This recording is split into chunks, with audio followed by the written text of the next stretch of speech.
chamativo, mas eu garanto a vocês que vocês vão aprender, vão ter uma tarde de aprendizado. A gente gostaria de colocar que, caso vocês tenham perguntas, que vocês possam registrar no chat, que ao final, né, nós poderemos estar respondendo as questões que vocês colocarem, tá bom? Já vou me apresentando, eu sou a professora doutora Tatiana, eu juntamente com os petianos, todos, né, participaram, mas em representação, né, apresentaremos eu, a Cleisla, o Felipe e a Érica, tá? Então, vamos dar início aí à nossa apresentação.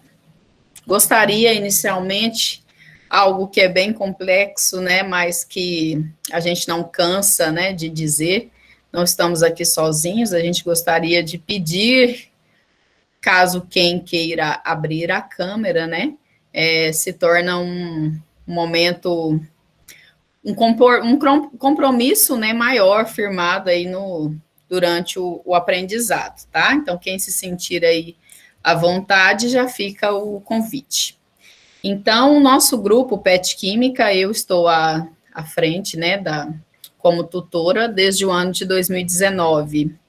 Trabalho com óleos e gorduras na vertente de produção de biodiesel, né? Daí o motivo dessa temática, né, para o minicurso. Já apresento para vocês, pode passar, Érica, a dificuldade, né, do tema, porque apesar de parecer curto, é um tema bastante abrangente, né, que poderíamos ficar aqui por dias, né, pegando enfoques, pontos principais, né, para se destrinchar aí uma explicação maior, né. Então, como um minicurso, nós vamos aqui ter o objetivo de apresentar os aspectos químicos e tentar aí, ao final, né, do nosso curso, responder, que vocês consigam entender, né, e responder algumas questões importantes. Então, eu trago aqui para vocês algumas reportagens, para a gente pensar junto e vocês refletirem e me dizer o que vem à mente, né, o que vocês podem fazer de relação com relação aos óleos e gorduras. Então, a primeira figura aí, né, fritura por imersão. O que devo saber sobre o óleo? Vocês têm noção do que está envolvido quando a gente faz um processo de fritura? Alguém gostaria de falar? Se não quiser falar, pode colocar no chat. Pode dizer uma palavra, o que vem em mente, o que vocês acham importante. Se não tem nada a ver, acidez oxidativa, o que mais?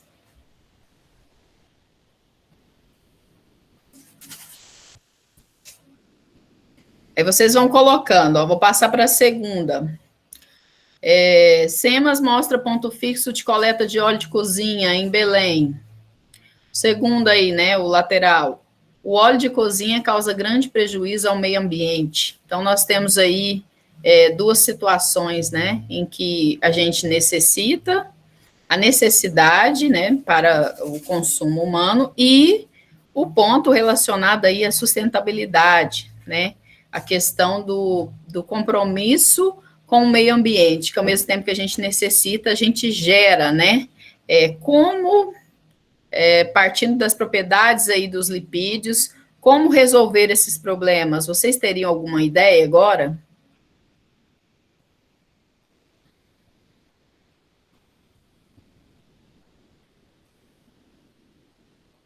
Outra em cima.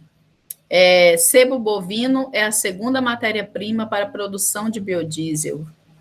Será aí uma das soluções, né? Conversão em um biocombustível. Então, nós estamos aqui, pessoal, levantando alguns questionamentos que eu gostaria muito de ouvir vocês, se não agora, né? Alguns aí ao final da apresentação, que é para isso que nós estamos aqui, para entender um pouquinho. Essa aqui, azeite, milho ou canola, né? A pesquisa identifica quais os óleos mais saudáveis. Será que todo mundo sabe? Será que basta olhar a composição ou ter uma ideia de um dito popular, né? Que a gente ouve? E por que, né? Certo óleo é melhor do que outro? toda a explicação, ela vem fundamentada na composição química, né? Que é a partir dela que essas moléculas, elas estão fazendo ações, né, tanto para benefício quanto para malefícios, né? Está aí a questão também do peixe, né? Os riscos e benefícios à saúde, né, do consumo do peixe. Então, assim, vamos dizer que sempre nós teremos, assim como em medicamentos, né, nós teremos pontos positivos e pontos negativos. Teremos que colocar na balança e entender por quê, né, e como fazer para que esse benefício ele seja positivo. Então, eu estou aqui, né, para dar essa introduzida, para que vocês reflitam e prestem bastante atenção com relação à questão da constituição desses óleos, que é um aspecto, né, eu, quanto professora de química, que a gente observa que as pessoas, né, sabem muito, oxida, a propriedade tal, mas elas não entendem a fundo e não sabem, às vezes, qual é a estrutura desse composto. Então, gostaria de chamar já a aluna Cleisla para dar continuidade. Boa tarde, meu nome é Cleisla, eu estou no terceiro período de licenciatura em Química e a gente vai conversar aqui um pouquinho sobre os óleos e as gorduras. Onde é que a gente encontra, né, óleos e gorduras no cotidiano? Por que que eles são importantes? E por que que a gente tem que estudar sobre eles? Quais são as suas funções? O que são lipídios e qual a sua estrutura? Pode passar, por favor? Bem, vamos começar diferenciando esses dois. Os óleos, eles são de origem vegetal, enquanto as gorduras são de origem animal. Em temperatura ambiente, os óleos são líquidos, enquanto as gorduras são sólidas. Os óleos são ricos em ácidos graxos insaturados e as gorduras ricas em ácidos graxos saturados. Os óleos, eles favorecem a produção do HDL, que é o colesterol bom, e as gorduras, o LDL, que é o colesterol ruim. Beleza. Esses óleos e essas gorduras a gente encontra muito no nosso cotidiano quando a gente está preparando comida, principalmente em processos de fritura, cozimento de alimentos, em carnes, óleo de coco, de palma, óleo de soja, óleo de milho, de girassol, e em azeites. Pode passar, por favor? Eles são fundamentais na nossa alimentação. Em todo momento, a gente vai usar esses óleos para cozinhar alimentos, no preparo de arroz, preparo de feijão. E eu acho que é muito difícil a gente imaginar a nossa alimentação sem o uso desses óleos e gorduras. Pode passar, por favor? Eles fornecem calorias. Os óleos e gorduras, eles são ricos em lipídios. Então, eles são muito importantes para fornecer calorias para a gente ter energia no nosso dia a dia. E essa energia é muito importante porque ela fica armazenada nas nossas células adiposas, as células de gordura. Pode passar, por favor? Elas atuam no transporte de vitaminas lipossolúveis. O que é isso? As vitaminas lipossolúveis, elas não são solúveis em águas, mas são solúveis em lipídios. São as vitaminas A, D, E e K. Fonte de ácidos graxos essenciais. O que são esses ácidos graxos essenciais? São os ácidos graxos que o nosso corpo não consegue produzir. Então, a gente tem que ingerir eles de outras formas. A gente tem o exemplo do ômega 3 e o ômega 6.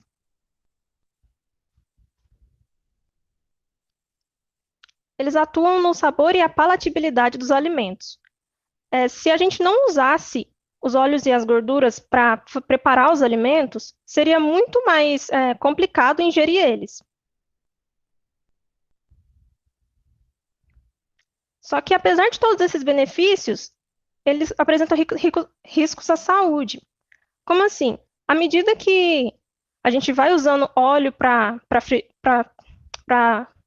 óleo na fritura, eles vão começar a liberar compostos tóxicos para o organismo, que aumenta o risco de doenças cardiovasculares, doenças renais, hepáticas, obesidade e câncer. E aí a gente chega na pergunta, o que são lipídios, afinal, né? O que eles são, por que eles são tão importantes e muitas das vezes eles são vistos como vilões na alimentação. Só que se a gente parar para pensar, Esses lipídios, eles são, na verdade, fundamentais. Vamos descobrir por que que eles são fundamentais. Esses lipídios, eles são biomoléculas orgânicas, eles são insolúveis em água, mas são solúveis em solventes orgânicos. Por que que eles são solúveis em solventes orgânicos? A água, ela é polar, enquanto os lipídios são apolares. Os solventes orgânicos, como os lipídios, eles também são apolares, por isso que eles conseguem dissolver os lipídios. Eles são representados pelas gorduras, óleos, ceras e hormônios sexuais. Eles atuam no armazenamento de energia, atuam como isolante térmico e constituem a membrana plasmática, na forma de fosfolipídio. Beleza. Eles constituem a membrana plasmática como fosfolipídios. Uma bactéria precisa dos lipídios, nós precisamos dos lipídios, porque se não fosse eles, não ia ter como ter essa membrana plasmática na célula, né? E sem essa célula, a gente não existiria. Por isso que eles são tão importantes assim, mesmo que a gente nem pense neles normalmente. Eles são fonte de energia. A fonte de energia dos lipídios é em forma de triglicerídeos, que eles conseguem armazenar uma quantidade muito grande de energia em um espaço muito menor. Eles atuam como isolante térmico. Como assim? Eles vão ficando armazenados nas nossas células de gordura, então vão proteger a temperatura interior do nosso corpo. Imagina aqueles animais das zonas mais frias do planeta. Se não fossem os lipídios, eles iriam acabar morrendo de frio, porque a temperatura interior deles iria ser muito, muito mais baixa e não ia ter como sobreviver. Como eu já disse, eles fazem parte da composição das membranas celulares. A célula de uma bactéria precisa dos lipídios, a célula de animais precisa dos lipídios, vegetais precisa dos lipídios. Então, eles são muito mais importantes do que a gente imagina. Eles atuam na proteção dos órgãos também. Eles têm a função hormonal. Eles atuam na composição da progesterona, da testosterona e do estradiol, que são hormônios. Também tem a função de proteção mecânica, contra choques mecânicos. Essa gordurinha que fica armazenada, quando a gente bate em algum lugar, se não tivesse essa gordurinha lá, a dor ia ser muito pior do que normalmente é.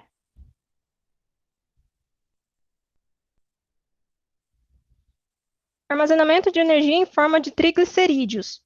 Os triglicerídeos são um tipo de lipídio e eles conseguem armazenar uma quantidade muito grande de energia em um espaço muito menor.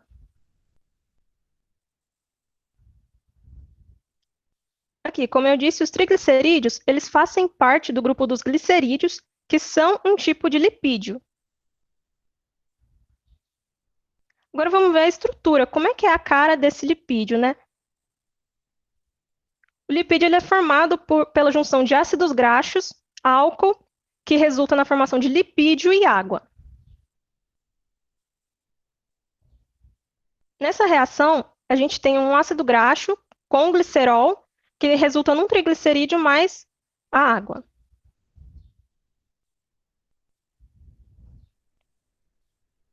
E a gente tem que lembrar de uma coisa muito importante.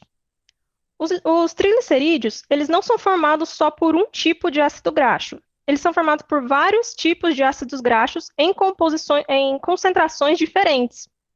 Aqui a gente tem um exemplo do ácido oleico, ácido linoleico e o ácido linolênico, que são os ômegas 9, 6 e 3. A diferença desses três é onde está localizada a dupla ligação na cadeia carbônica.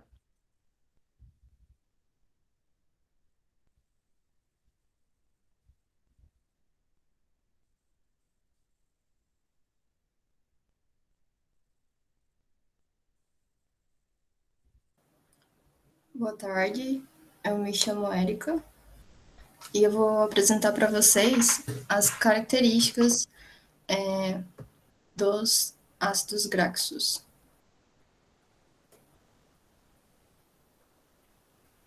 Na verdade, eu acho que eu pulei a parte de alguém. Desculpa, gente, quem que é o responsável aqui? Eu, Érica. Desculpa. Tranquilo. A gente vai falar um pouco sobre as características agora, né, dos óleos e gorduras. Primeiramente, né, a gordura, ela é saturada. Ela é saturada, vou explicar um pouquinho para vocês por que a gordura ela é mais firme e o óleo ele é líquido. Ela se encontra em estado sólido e o óleo em estado líquido. Primeiramente, pessoal, eles são formados por ligações simples, né, de carbono e hidrogênio, então eles só têm uma ligação. Outra questão, é isso que torna a gordura diferente do óleo e por isso que ela é encontrada em estado sólido. Outra questão aqui ela estimula a produção do LDL, que é aquela gordura negativa. Essa gordura, pessoal, ela é responsável por aumentar o colesterol. Ela pode trazer problemas cardíacos, como exemplo também, ela pode estar trazendo infartos e AVCs. Outra, é indicado apenas o consumo de 10% da caloria que você consome no seu dia. Um ser humano ele consome em torno de 2.200 calorias por dia. Então, o que os médicos indicam? 22 gramas dessa gordura, que equivale a cada grama equivale, se eu não me engano, 9 Ks. 9 Ks vezes 22 vai dar 220 calorias. Próximo. O óleo, pessoal, algo que antes vocês precisam saber, ele é uma gordura insaturada. Por que o óleo ele é uma gordura insaturada? Porque ele é formado por ligações, boa parte dele é formada por ligações duplas, que são ligações insaturadas. Outra questão também, que é uma característica do óleo, em boa parte dos seus compostos há o ácido oleico, que é o que faz ele ser encontrado em estado líquido. Outra também, ele possui colesterol bom, que é aquele colesterol que ele vai estar ajudando na questão de limpar as veias, artérias, que pega o colesterol negativo e ele leva em direção ao fígado. Tudo isso também que é graças ao ácido oleico, que é um dos agentes que ajudam nesse processo. Próximo. Ele é encontrado, o óleo e o ácido oleico, eles são encontrados em vegetais, como o azeite de oliva, o óleo de soja, o de girassol e o de canela também, castanhas, o de nozes e também amêndoas. E como eu falei, ele ajuda a prevenir problemas como hipertensão arterial, doenças, AVC e infarto. E já no caso dele, os médicos eles indicam 44 gramas. Então, os médicos indicam 20% das calorias que você perde no seu dia, você tem que consumir 20% delas na questão do ácido oleico, que vai dar, pessoal, vai dar 44 gramas, que vai dar 440 calorias que você deve consumir dele por dia, é indicado. Passou disso, já deixa de ser uma questão positiva para negativa.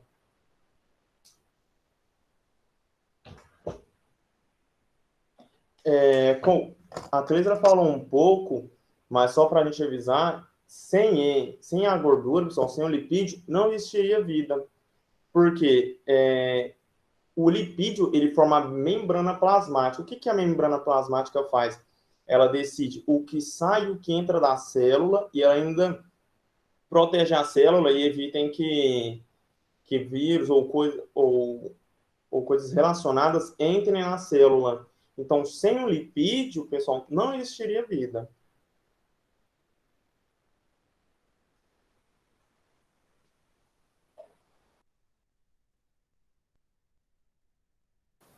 Agora sim é minha vez, né? Quais são as classificações dos lipídios? A gente tem algumas classificações, como, por exemplo, os glicerídeos, os esteroides, os fosfolipídios e os cerídeos. E eu vou explicar um pouquinho para vocês sobre o que é cada uma dessas classificações. Primeiramente, os glicerídeos, eles são ácidos graxos ligados obrigatoriamente ao glicerol. pode ligar um ácido graxo, 2 ácidos graxos ou até 3 ácidos graxos. E essa molécula, no canto superior direito, ela representa aí um glicerol, onde a gente consegue ver 3 carbonos com ligação simples entre eles, ligados a grupos alcoóis, com a ligação OH. E quando a gente pega um glicerol e junta ele a 3 ácidos graxos, a gente obtém o triglicerol ou triglicerídeos. E a gente pode observar que os ácidos graxos, eles são moléculas que possuem cadeias carbônicas, representadas pela letra R, e também possuem o grupamento carboxílico, que é representado pelo carbono, com dupla ligação no oxigênio e uma ligação no OH. Nessa reação também é produzido a água. A gente pode encontrar os glicerídeos em alimentos como leite e ovos. Além disso, os glicerídeos, eles podem ser tanto saturados ou insaturados. Quando os glicerídeos se apresentam de forma saturada, eles apresentam, como o Felipe, como a Cleisla falou, ligações simples entre os seus átomos de carbono. E a gente pode observar isso muito bem nas carnes vermelhas. E já os glicerídeos no estado líquido, eles possuem algumas ligações duplas entre os seus carbonos, como, por exemplo, a gente consegue observar na castanha do Pará. E os glicerídeos, como a gente bem viu, eles são responsáveis pela produção de alguns óleos vegetais. No nosso organismo, a gente pode visualizar os glicerídeos como responsáveis por absorver algumas proteínas, como é uma função dos ácidos graxos, falado inicialmente pela Cleisla. Também os glicerídeos, eles regulam a temperatura do nosso corpo, também fazem uma composição de reserva de energia dos vegetais, são constituintes das nossas membranas celulares. E, infelizmente, se absorvermos demais os glicerídeos, eles podem provocar alguns problemas de saúde, como, por exemplo, o infarto e o AVC. Já os cerídeos, diferente dos glicerídeos, eles são compostos que produzem as ceras. E as ceras, elas são constituídas também por ácidos graxos, mas com alcoóis diferentes do glicerol. E elas, na maioria das vezes, são sólidas. Alguns exemplos de ceras são a cera da carnaúba, que possui o nome científico de palmitato de cerila, e a cera das abelhas, com o nome científico de cerotato de cetila. E outro exemplo também que a gente pode citar é a cera do nosso ouvido, né? Quais são as funções dos cerídeos?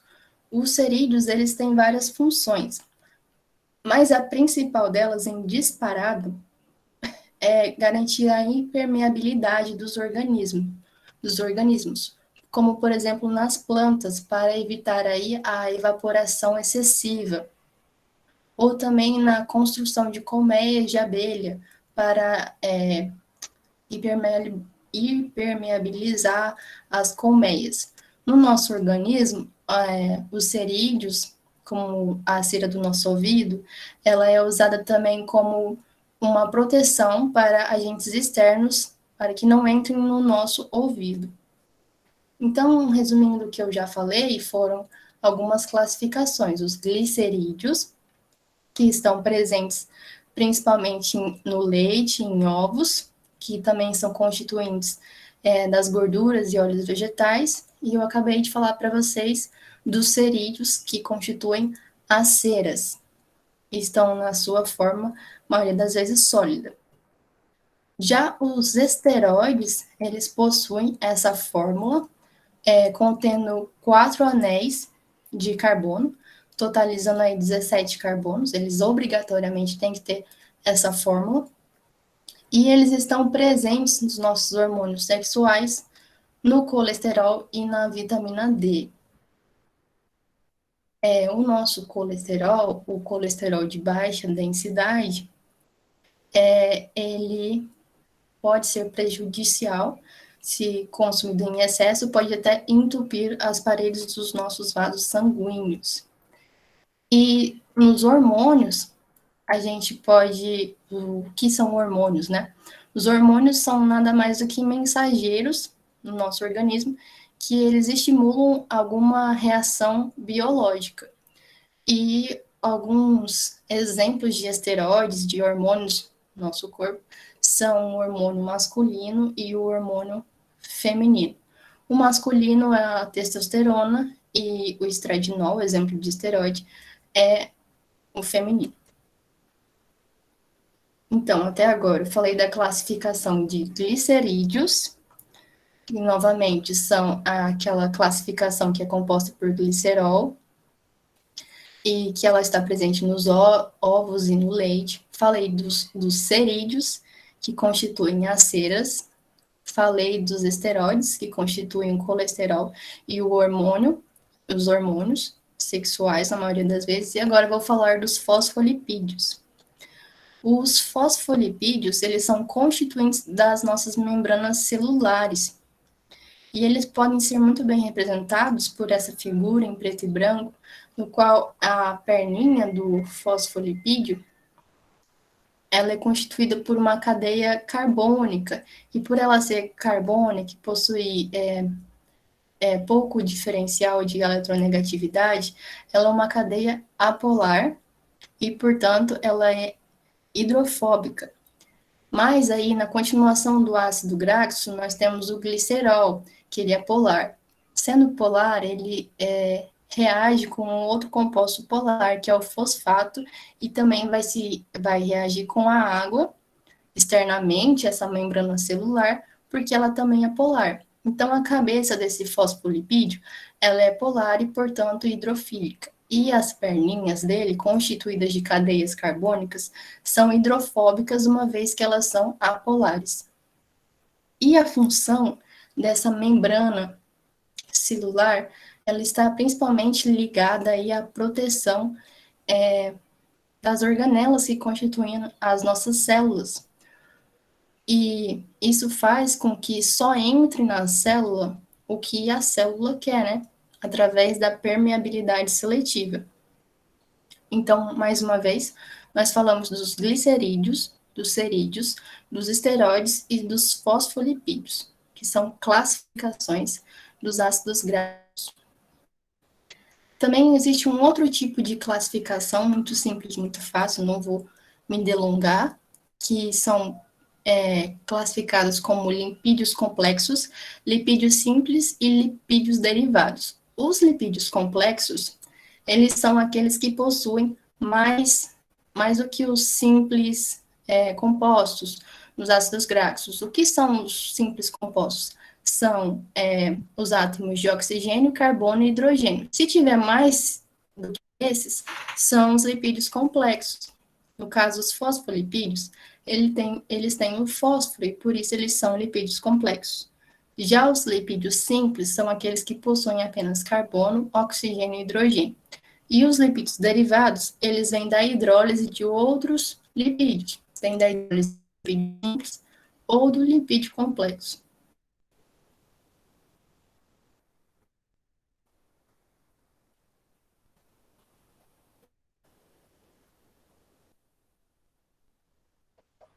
Eu vou falar um pouco para vocês da utilização do lipídio nas indústrias alimentícias.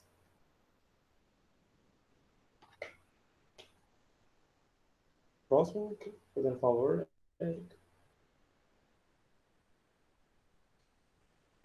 Primeiramente, eles usam a gordura vegetal e transformam ela em uma gordura mais firme. Como eles fazem isso? Eles fazem isso primeiramente para a criação de manteigas. Essa manteiga aí que a gente tem em casa, como margarina, né?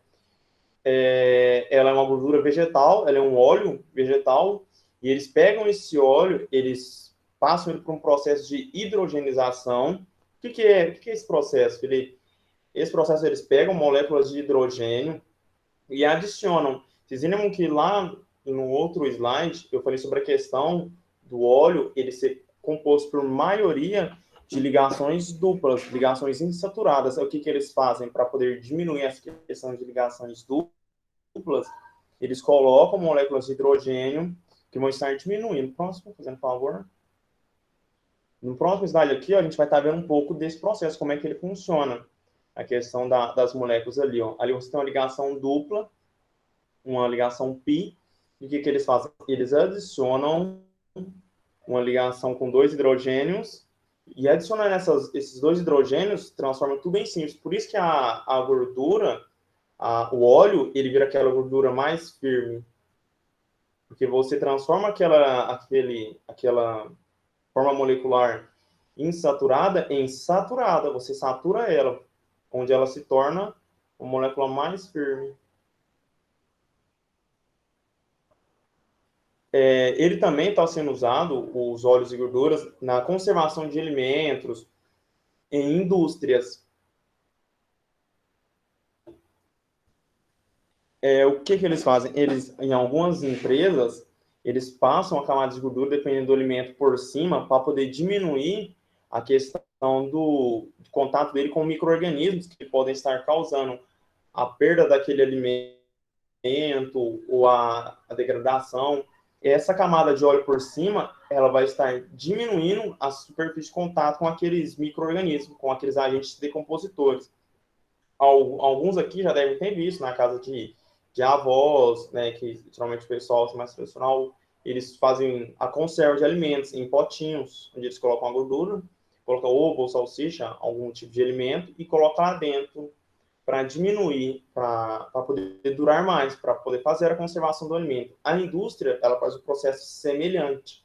Algumas indústrias, elas passam uma camada de gordura por cima, e essa camada vai ajudar o alimento a durar mais tempo, porque ele vai diminuir a superfície de contato do alimento com esses agentes, vamos dizer assim, agentes decompositores, que são micro-organismos.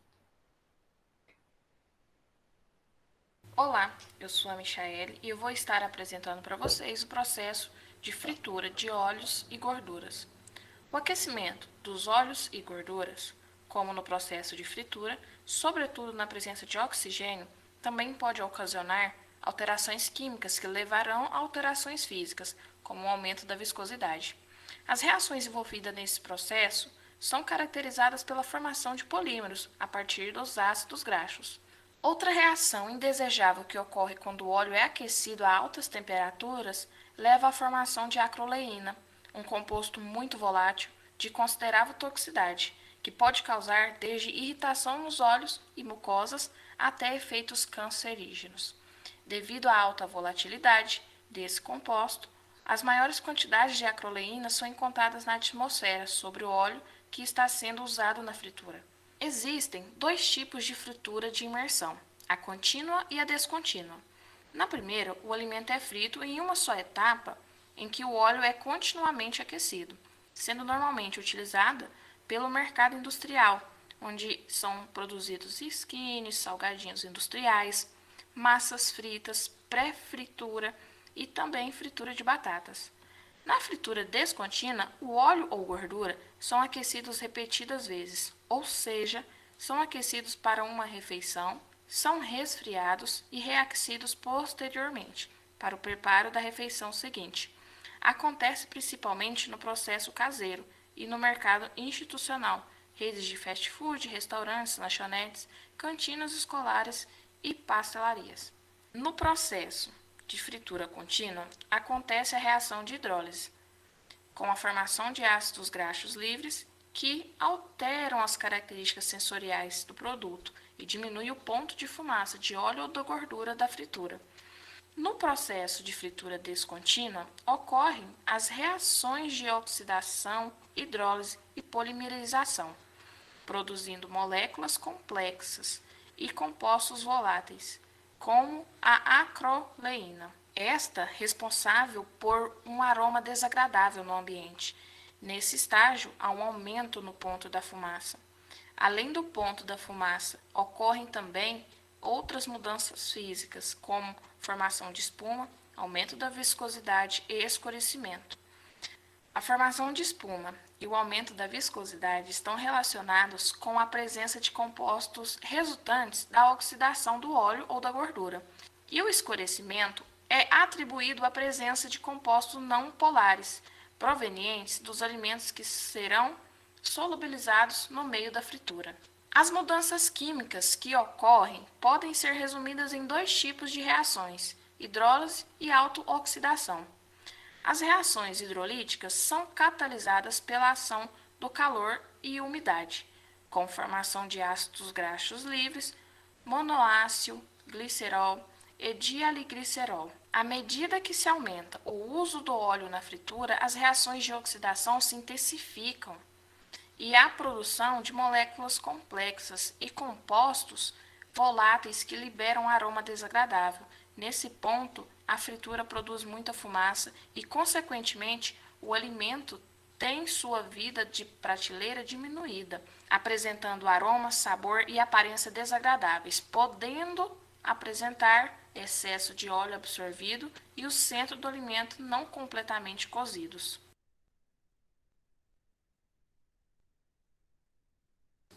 O aquecimento dos óleos e gorduras, como no processo de fritura, sobretudo na presença de oxigênio, também pode ocasionar alterações químicas que levarão a alterações físicas, como o aumento da viscosidade. As reações envolvidas nesse processo são caracterizadas pela formação de polímeros a partir dos ácidos graxos. Outra reação indesejável que ocorre quando o óleo é aquecido a altas temperaturas leva à formação de acroleína, um composto muito volátil, de considerável toxicidade, que pode causar desde irritação nos olhos e mucosas até efeitos cancerígenos. Devido à alta volatilidade desse composto, as maiores quantidades de acroleína são encontradas na atmosfera sobre o óleo que está sendo usado na fritura. Existem dois tipos de fritura de imersão, a contínua e a descontínua.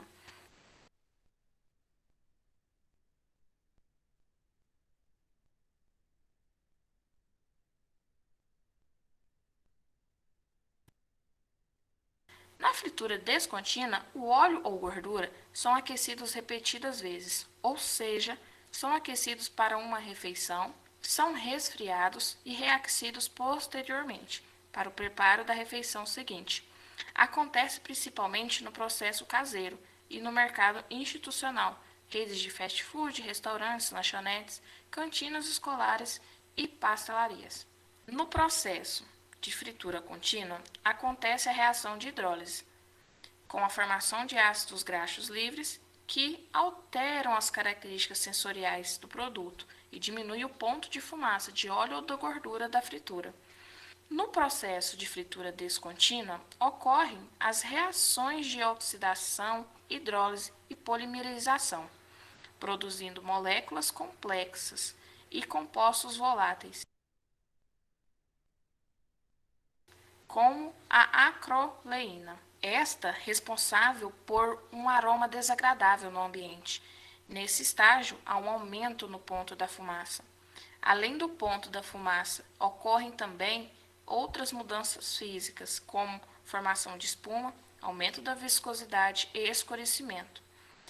A formação de espuma e o aumento da viscosidade estão relacionados com a presença de compostos resultantes da oxidação do óleo ou da gordura.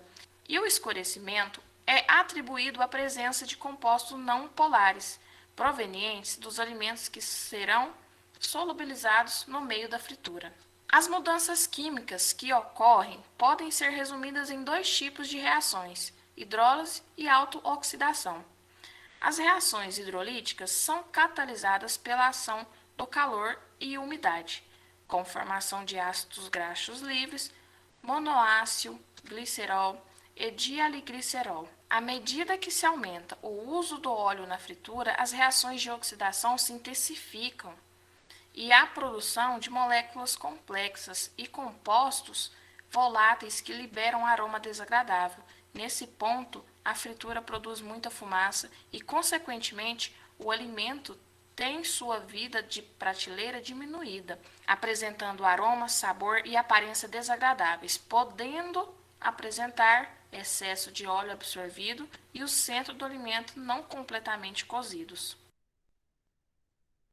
Essas transformações afetam as características sensoriais do óleo em uso e influencia na aceitabilidade do produto frito. Na fritura, observa-se um processo simultâneo de transferência de calor e massa. A água que evapora do alimento é absorvida pelo óleo. O calor é transferido do óleo para o alimento. Assim, os fatores que afetam a transferência de calor e massa afetam as propriedades térmicas e físico-químicas do alimento e do óleo.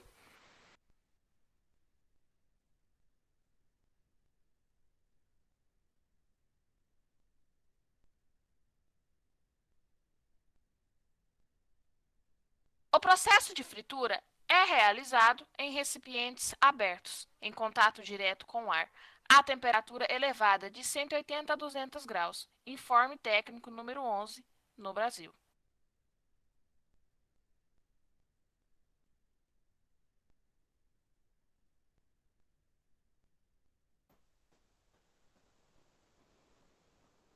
Eu acabei de ver que meu microfone estava desligado. Vocês estavam ouvindo o vídeo? Tá, então que bom. Dando prosseguimento à nossa apresentação, a gente vai falar para vocês sobre algumas caracterizações físico-químicas que qualificam o óleo e a gordura que a gente consome. Eu descrevi aqui um índice que eu vou falar para vocês, e o índice de saponificação de iodo, de acidez e de peróxido, eles podem ser considerados como processos de volumetria. O que é um processo de volumetria? É o processo no qual a gente tem uma solução com uma concentração conhecida e a gente vai titular ele para que a gente venha a conhecer a concentração ou analise uma substância que a gente não conhece. Vou explicar mais para frente. As referências que a gente usou para falar para vocês dessas análises foram a Anvisa, que é a Agência Nacional de Vigilância Sanitária, e também o Codex Alimentários, que é uma referência internacional nesses parâmetros de qualidade desde 1999. Então, vou começar falando sobre a densidade. A densidade é uma medida que mede o peso molecular de acordo e relaciona esse peso molecular a um volume. E a massa, esse peso molecular, está em gramas e o volume está em centímetros cúbicos. Ela pode ser medida por densímetro e por piquenômetro, além do dilatômetro. E uma curiosidade da densidade é que quanto maior for a densidade, maior será o seu grau de insaturação. Então, lembrando vocês que a insaturação é quando a gente tem uma ligação dupla entre carbonos de uma cadeia carbônica. Por exemplo, na tabela 10, a gente pode observar os óleos vegetais que possuem insaturações, como o azeite de oliva, óleo de girassol, óleo de milho, óleo de canola e óleo de soja. E eles possuem uma densidade maior do que a gordura, que é sólida e possui aí a maior parte dos seus componentes na forma saturada. Então, por exemplo, o azeite de oliva, ele tem a densidade de 0,907 a 0,913, que é maior do que a densidade da gordura, que deve variar entre 0,896 a 0,904. E uma questão, né? Quem aí já foi num restaurante e comendo a sua salada, decidiu colocar o azeite de oliva em cima da sua salada e na hora de comer percebeu que o azeite de oliva que você colocou tinha mais um gosto de um óleo de soja do que um azeite de oliva, né? Essa é um tipo de adulteração do óleo. E assim como existe adulteração na gasolina, existe a adulteração de leite, também existe a adulteração de óleo. E uma das formas de identificar essa adulteração é o teste de densidade. Então, é muito comum, na verdade, alguns restaurantes colocarem óleo de soja dentro do azeite de oliva, do pote de azeite de oliva. E, por exemplo, o óleo de soja ele tem a densidade maior que do azeite de oliva e, portanto, pode ser identificada essa adulteração por esse teste. Outro teste é o índice de saponificação. E para explicar esse índice, eu tenho que explicar para vocês o que é o processo de saponificação, que é muito simples. Na verdade, é o processo que você gera sabão. E para você gerar sabão, como já foi falado no início da palestra, você precisa do triglicerídeo, juntamente com a água, em um meio alcalino.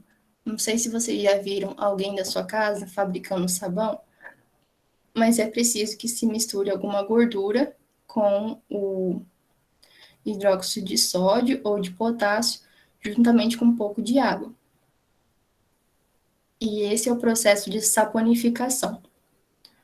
O índice de saponificação, ele mede a quantidade de NOH ou KOH necessárias para saponificar 1 grama de amostra de gordura.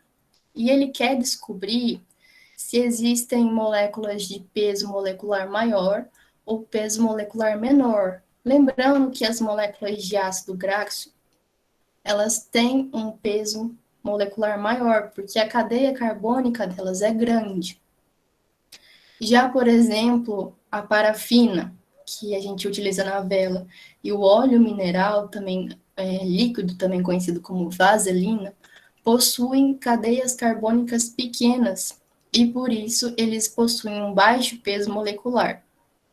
E o que tem a ver esse peso molecular? Tem a ver que quanto maior o peso molecular, ou seja, as moléculas de ácido graxo, por exemplo, têm um alto peso molecular, menor será o índice de saponificação. E por esse índice, a gente também consegue medir a adulteração do óleo. Na tabela 12, a gente consegue ver alguns valores de referência para o índice de saponificação de óleos e gorduras. Como, por exemplo, para o azeite de oliva, varia entre 184 a 196. E para a gordura do estado sólido, ela varia entre 192 a 203.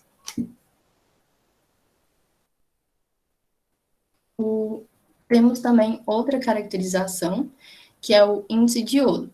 Então, lembrando das caracterizações que eu já falei até agora, foram a densidade e o índice de saponificação. Agora eu vou falar do índice de iodo. O índice de iodo, ele mede o grau de insaturação dos ácidos graxos. O que é a insaturação? Vou repetir de novo. É a ligação dupla entre 2 carbonos em uma cadeia carbônica. Então, o índice de iodo vai medir o grau dessas insaturações. E para que a gente quer medir esse grau de insaturação? Porque é muito fácil várias condições ambientais quebrarem essa ligação dupla, essa insaturação, como, por exemplo, no processo de hidrogenação, ocorre que quebra a dupla ligação e esses carbonos que inicialmente faziam a ligação dupla, eles se ligam ao hidrogênio.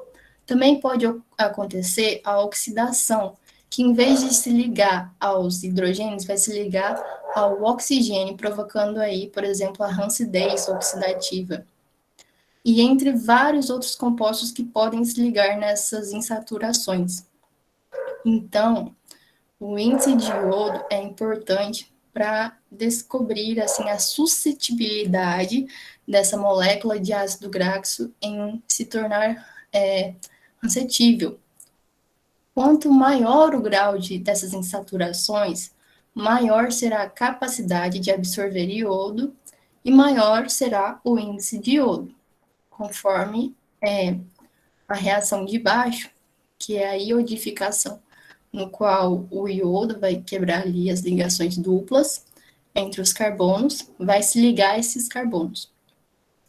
E, de novo, o que o índice de iodo ele estuda a suscetibilidade da molécula em se rancificar, se tornar aí tóxica e também ficar com um cheiro ruim, uma cor desagradável, entre outras características que não são agradáveis.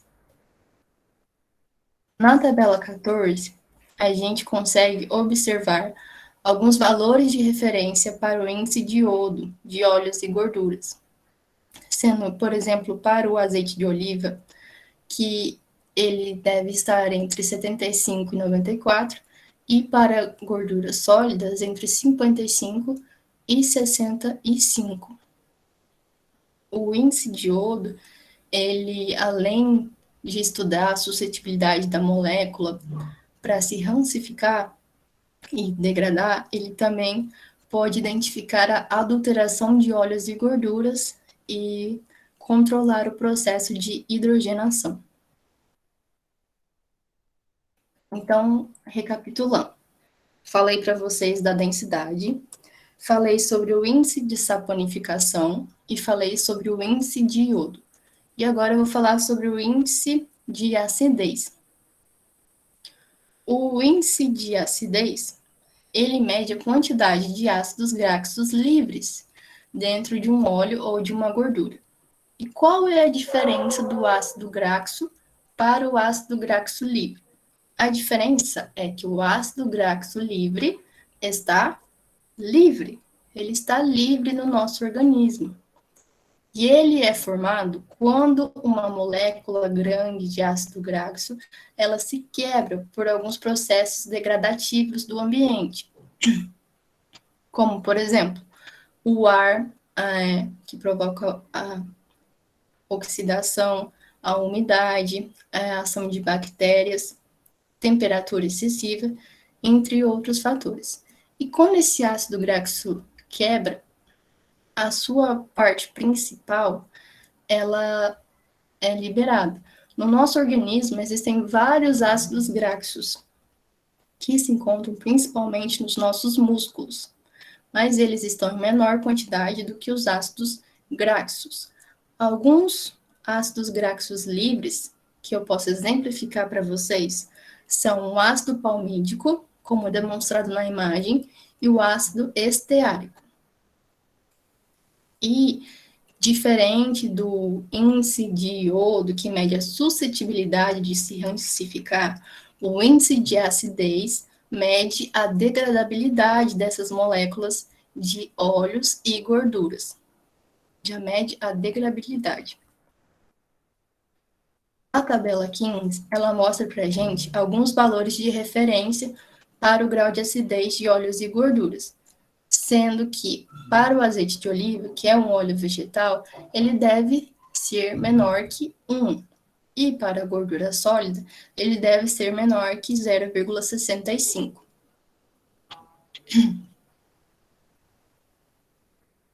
E aqui uma curiosidade, já a gente vai responder as perguntas ao final do mini curso, tá bom? Mas podem enviar pelo chat, por favor. Fiquem à vontade. Uma curiosidade é a diferença entre o azeite virgem e o azeite extra virgem. Vocês já repararam que no rótulo do azeite de oliva existe essa diferenciação? Alguns são extra virgens e outros são virgens. Pois é. Qual é a diferença? A diferença é justamente o índice de acidez. E é por isso que essa análise é tão importante. O azeite extra virgem, ele tem que possuir um índice de acidez menor que 0,8%. além de ter características sensoriais favoráveis. E esse índice de acidez indica que, desde o início do processo, da maturação da oliva até o seu processamento e armazenamento, esse produto foi bem armazenado, bem estocado, e, portanto, ele tem uma qualidade muito boa no seu final do seu processo. Já o azeite virgem, diferente do extra virgem, ele possui, ou deve possuir, pela regulamentação da Anvisa, um índice de acidez de até 2%. Acima de 2%, o azeite ele não deve ser consumido, mas pode ser refinado para ser consumido. Acontece que quando ele passa por esse refino do óleo novamente, ele perde algumas vitaminas e alguns antioxidantes naturais. Então, eu falei da densidade, índice de saponificação, índice de iodo, índice de acidez, e agora eu vou falar do índice de peróxido. O índice de peróxido, ele mede o estado de oxidação desses óleos e dessas gorduras. E ele mede o que o próprio nome fala, os peróxidos, a quantidade de peróxido dentro daquele composto. E nessa imagem aqui, a gente pode perceber ali, aquele primeiro composto, que é um ácido oleico. E esse composto, ele apresenta uma ligação dupla. Quando em contato com o ar e com o gás oxigênio, esse gás oxigênio pode quebrar essa dupla ligação e se ligar a esses carbonos que inicialmente possuíam uma ligação dupla. E assim a gente consegue uma molécula de peróxido, que é uma molécula tóxica para a gente, ser humano. E por isso que o índice de peróxido é importante para avaliar a qualidade dos óleos e das gorduras. A tabela 16, ela mostra para a gente alguns valores de referência para o índice de peróxido de gorduras. Para o azeite de oliva, deve ser menor que 20, e para a gordura sólida, deve ser menor que 10. Como última caracterização físico-química dos óleos e gorduras, vou falar da cromatografia gasosa. Eu não sei de qual área, de qual PET vocês são, mas a cromatografia ela é um processo bastante utilizado em várias áreas de pesquisa, várias áreas aí da ciência. E na cromatografia gasosa, a gente utiliza alguns gases leves, como, por exemplo, o gás hélio, o gás argônio e o outro gás, o gás hidrogênio, que também é um gás leve. E a gente injeta essa amostra de óleo, essa amostra de gordura, que deve ser quebrada ou solubilizada em um solvente.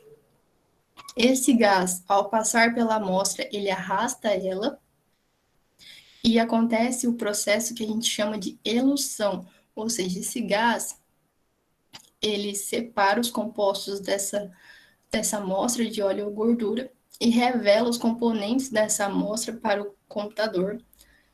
O computador, por sua vez, emite o sistema, né, não o computador, o sistema, ele emite os compostos na forma de pico nesse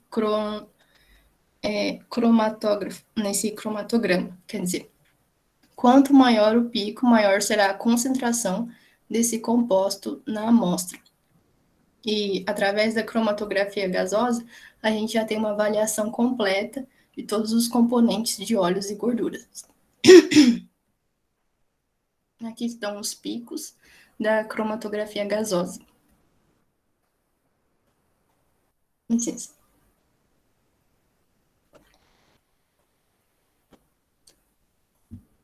E, assim, eu separei para vocês alguns cuidados que a gente deve ter na realização de processos de fritura, recomendados pelo informe técnico número 11 no Brasil.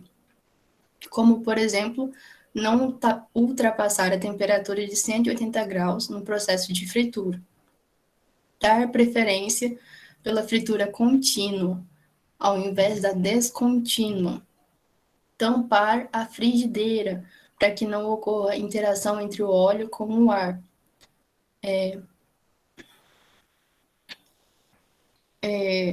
Não colocar o óleo velho em cima do óleo novo, sempre utilizar óleo novo, ou se for reutilizar, no máximo 2 e estourando 3 vezes.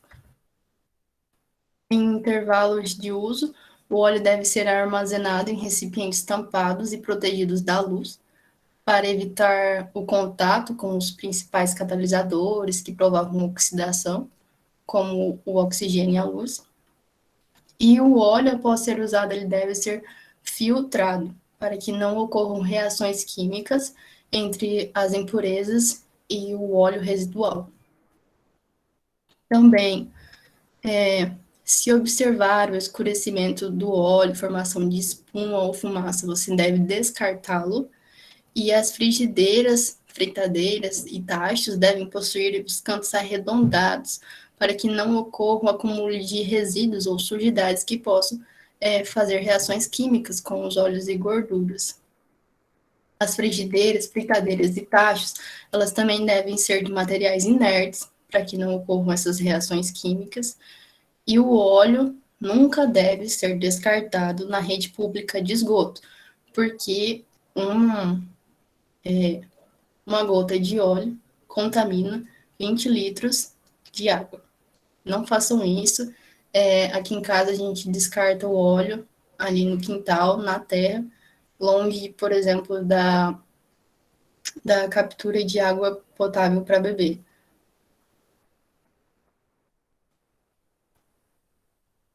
Passo aí a minha palavra para a Tatiana. Obrigada, Érica. Então, pessoal, agora vamos retomar, já a gente fala rapidinho, né, já entramos aí nas perguntas, mas eu gostaria de retomar com vocês aquela primeira questão, pode voltar, Érica? Por favor. A primeira questão que eu fiz para vocês hoje, talvez tenham mudado de opinião durante a apresentação. Qual é o óleo que vocês consideram ser o melhor para se fazer aí os cozimentos e frituras? Vocês teriam condições de responder essa pergunta?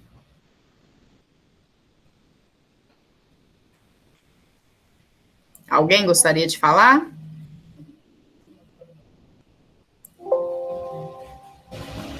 Muito bem, a Lívia está participando bastante, né? Lívia, Diego, Fabiane. Lívia, então você está no caminho certo. O que acontece é que se você colocar lá nos últimos slides, você vai ver que eu fiz uma modificação lá, tá? Acho que já está aí. Conforme a gente falou, que vocês puderam observar, fazendo um parênteses, os ácidos, levando em consideração aí, né, os óleos e gorduras que nós estamos enfatizando, que são os triglicerídeos, quando a gente fala em triglicerídeo, azeite, óleo de milho, óleo de soja, não existe uma molécula química que represente o óleo somente, né? Por quê? Porque o triglicerídeo ele é a junção do glicerol com os ácidos graxos. Então, quando a gente faz a identificação, né, a caracterização por cromatografia, que é onde a gente identifica as moléculas presentes, a gente observa que existe um percentual de cada ácido graxo. Por exemplo, um dos principais, que é por isso que a gente mede a acidez em função de ácido oleico, tá?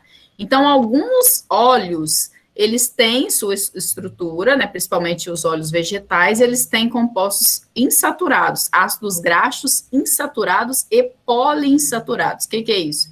Que eles vão ter duas ou mais duplas ligações. Então, se alguém aí, né, fez aí no seu curso, ou se ainda não fez a parte da química, a dupla ligação, ela é susceptível ao ataque, né, oxidativo, na presença de alta temperatura, de oxigênio, que faz com que essa parte da molécula se quebre, tá? E gerem compostos indesejáveis. Você pode ir lá, Érica, no fim da apresentação? Então, quando isso acontece, pessoal, tem muita gente que fala assim, eu só cozinho com óleo de milho ou de girassol. Só que foi feita uma pesquisa e para tentar verificar, né, dentre todos os óleos que a gente tem costume de utilizar, que é a banha, o óleo de soja, o óleo de milho, o óleo de girassol, aí de canola, foi observado que somente, né, e principal aí o azeite e o óleo de canola que produziam menos compostos tóxicos, tá? Então, se a gente for olhar aí na estrutura, em termos químicos, né, nós vamos identificar que esses compostos, como a gente colocou, que são aldeídos, acroleína, né, que vão sendo tóxicos, eles são os nossos inimigos, né? Então, assim, quando a gente fala de óleo, pensando em alimentação, a gente tem que avaliar como que você vai utilizar ele, né? Se você for utilizar o óleo, por exemplo, de girassol para temperar uma salada, ele vai ser benéfico, porque ele é poliinsaturado, né? A presença desses compostos, que a gente chama eles de antioxidantes, são saudáveis para a gente, né? Para o nosso organismo. Porém, se você submete ele ao aquecimento, essas propriedades, elas são perdidas. Então, independente do tipo do óleo, se ele tem antes uma composição favorável, né?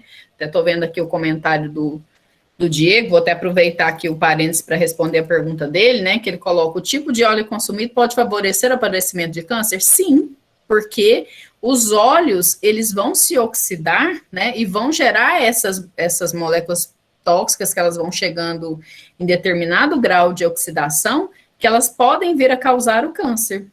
Assim, é claro, né, gente, que não é todo 100% responsável, mas elas contribuem com essa intoxicação do organismo, né? Então, assim, o minicurso poderia se estender, né, para explicar a parte biológica, a parte bioquímica, que a gente não é o objetivo aqui.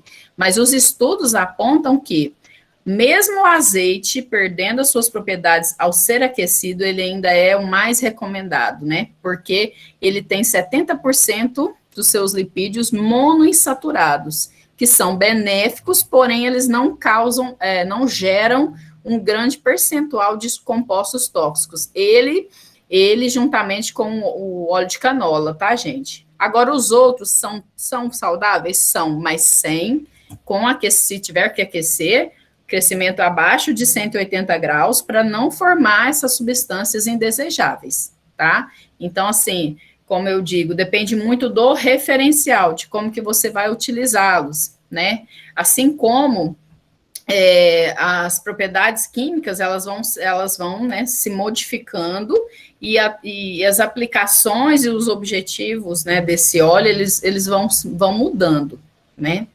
Então, agora eu vou retomar aqui, para ir respondendo algumas questões que eu fui anotando aqui no chat.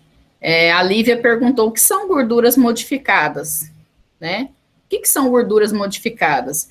O objetivo nosso, vamos dizer que a química, ela busca modificações para ter novos produtos e para ter produtos com maior estabilidade. Por exemplo, a manteiga é um produto, uma gordura modificada, né? A margarina, por exemplo, desculpa.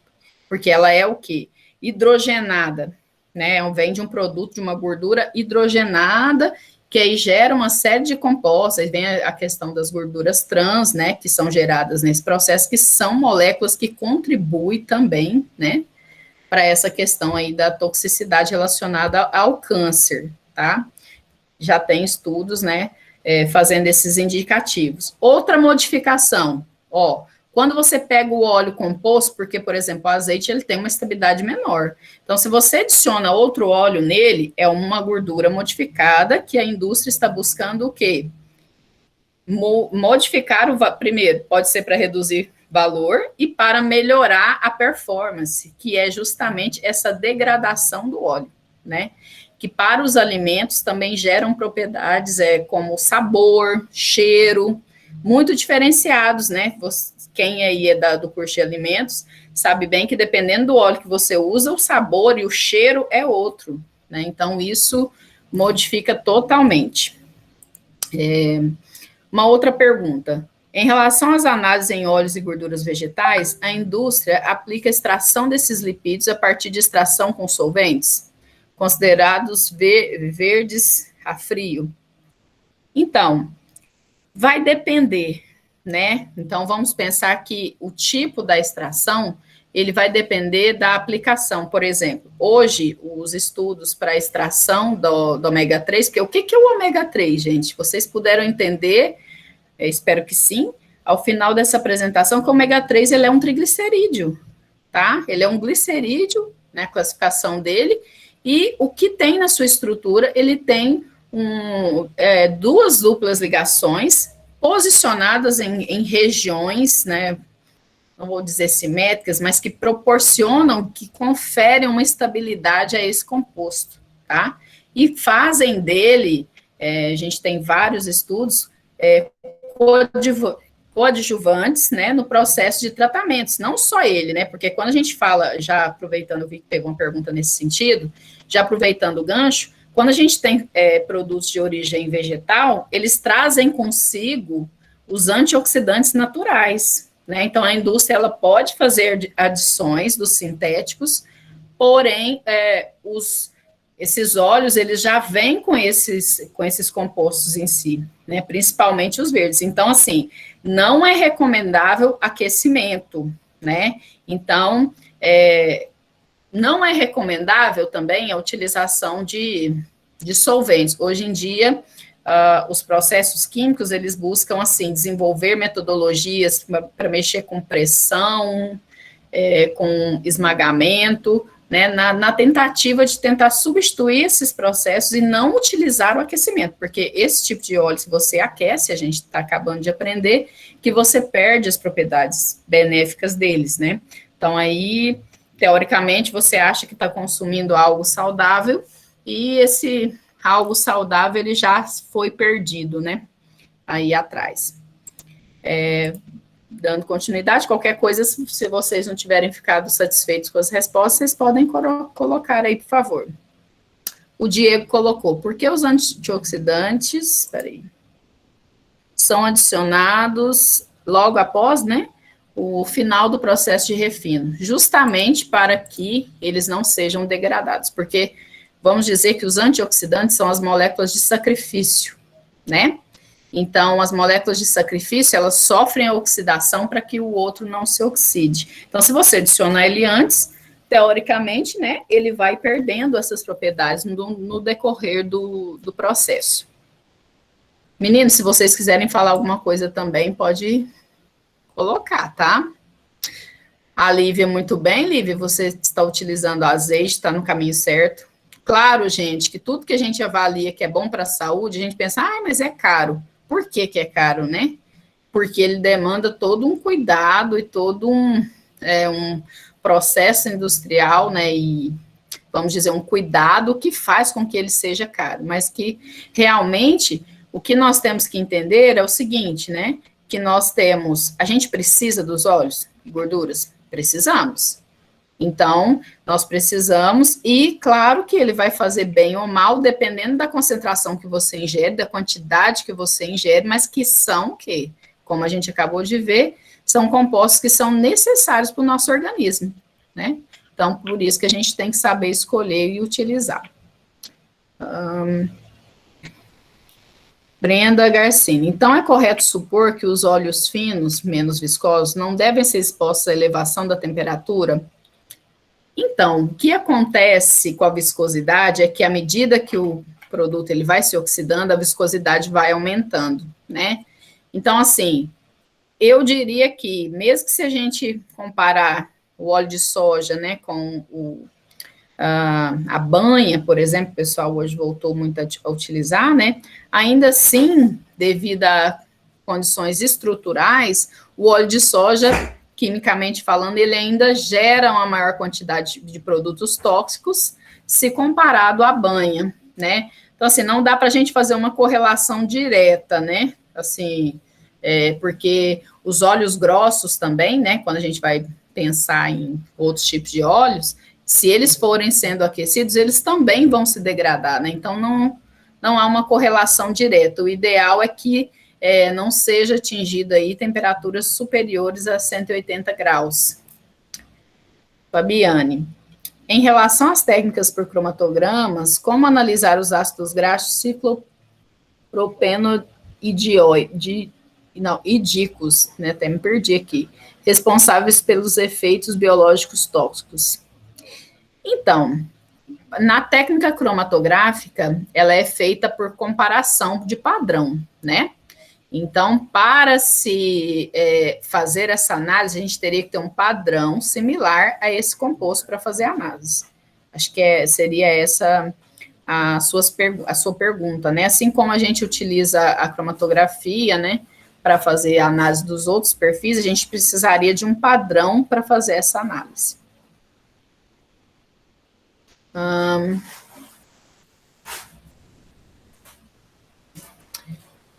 Érica, eu estou lendo aqui, tá.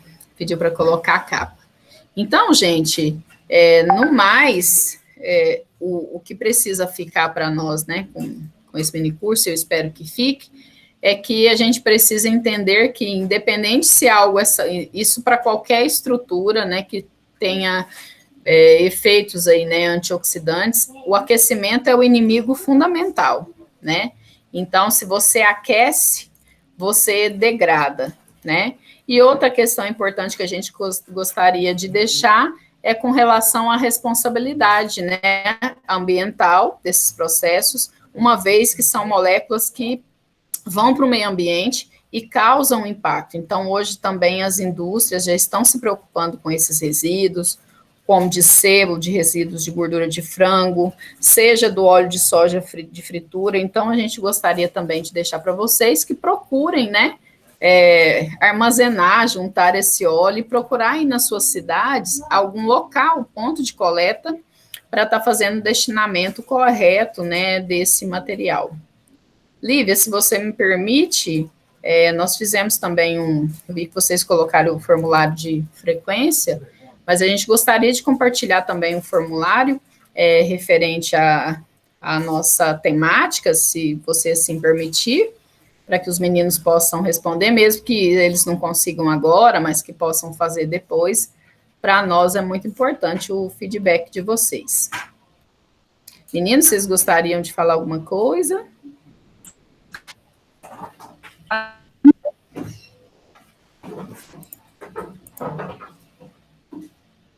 Acho que está falhando. Ou sou eu?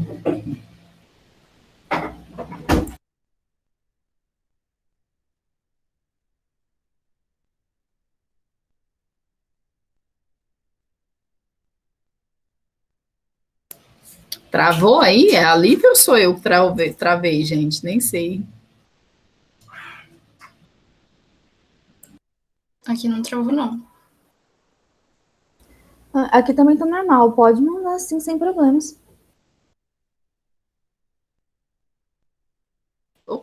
Muito obrigada, eu estou aqui falando com o microfone desligado.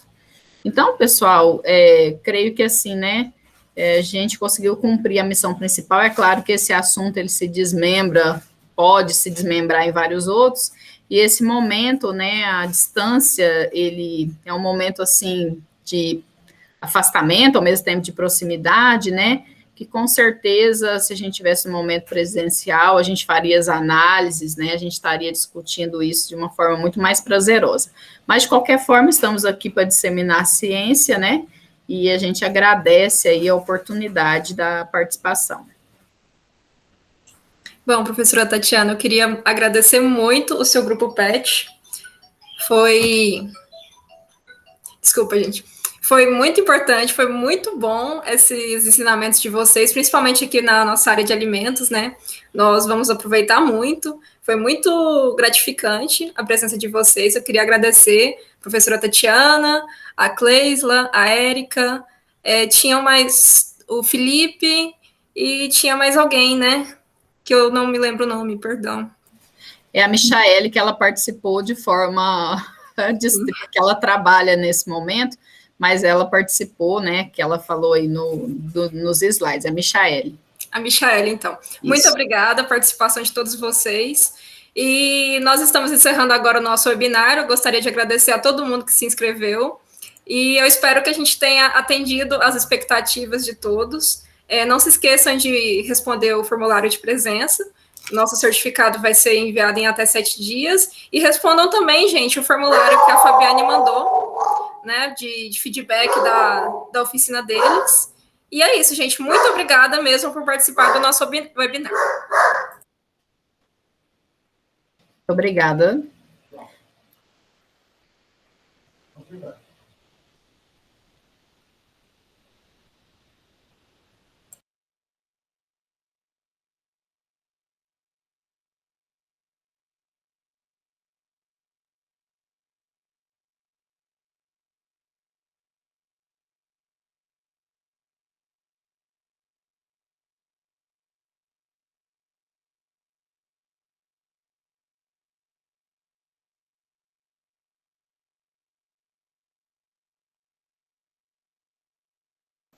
A gente vai ficar para a famosa foto?